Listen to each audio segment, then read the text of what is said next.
America ने बेड़ियों में जकड़कर 149 भारतीयों को फिर से डिपोर्ट कर दिया। यह सिलसिला लगातार जारी है। जो लोग अमेरिका की सीमा में अवैध रूप से डोंकी रूट के माध्यम से दाखिल हुए थे, उन पर शिकंजा कस रहा है अमेरिका प्रशासन ने 149 लोगों को देर रात दिल्ली में छोड़ दिया है, यूं कहिए अपने देश से निकाल दिया है। इसके अंदर करनाल के भी 15 युवा शामिल हैं, जिसमें एक युवा है बादल उर्फ विशाल राणा, जो निस्सिंग के बरास गांव का रहने वाला है। 65 लाख रुपए लगाकर वो अमेरिका पहुंचा था। उसके माता पिता का इकलौता बेटा, और माता पिता को विश्वास दिलाया था एजेंट ने कि पूरी तरीके से लीगल जरिए जो है उसको अमेरिका भेजा जाएगा। लेकिन आप समझिए कि डोंकी रूट अपनाया गया, यातनाएं उसे झेलनी पड़ी और अब वो डिपोर्ट हो चुका है। देर रात वो अपने घर जब पहुंचा, माता पिता 3 साल बाद उससे मिले तो रो पड़े, आंखों से आंसू झलक आए। आपको बता दें कि जो बादल ने वहां की घटनाएं साझा की है वो मैं आपको बता रही हूँ। 65 लाख रुपए सबसे पहले लगे,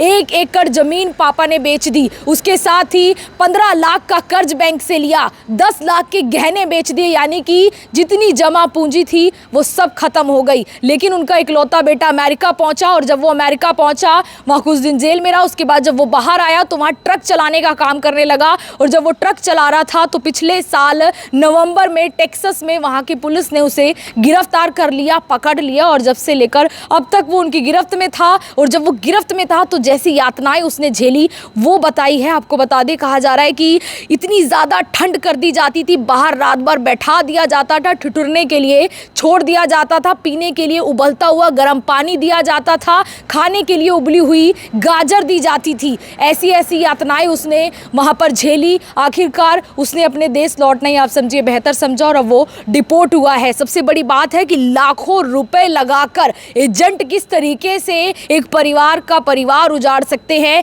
उस घटना का एक उदाहरण है। क्योंकि यहाँ पर विशाल सकुशल अपने घर लौटा है। ये सबसे बड़ी बात है कि वो वापस आ गया, लेकिन इस परिवार के 65 लाख रुपए लग चुके हैं। और ऐसे ही 15 युवा बताए जा रहे हैं जो भारत लौटे हैं करनाल के। इसके अलावा टोटल 149 लोग कल देर रात दिल्ली एयरपोर्ट पर यह विमान पहुंचा था और सभी को डिपोर्ट कर दिया। और ऐसे बहुत सारे और लोग हैं, शायद अभी भी वहां की जेल में हो या फिर उनके ऊपर निगरानी रखी जा रही है, उन्हें पकड़ा जा रहा है। लगातार अमेरिका जो है भारतीयों को जो डोंकी रूट से गए हैं, इलीगल तरीके से रह रहे हैं, क्रिमिनल केसेस में उनको डिपोर्ट कर रहा है। फिलहाल आप लोगों से अपील है, इस वीडियो को शेयर करें, और अगर जो युवा लौटे हैं अपनी आप बीती रखना चाहते हैं ताकि और लोग एजेंटों के झांसे में ना आए। हालांकि लगातार अब प्रशासन भी एजेंटों पर शिकंजा कस रहा है, और लगातार अमेरिका से जो डिपोर्ट हो रहे हैं, इसी वजह से लोग भी कुछ हद तक अब समझे हैं कि अमेरिका जाना खतरे से खाली नहीं है।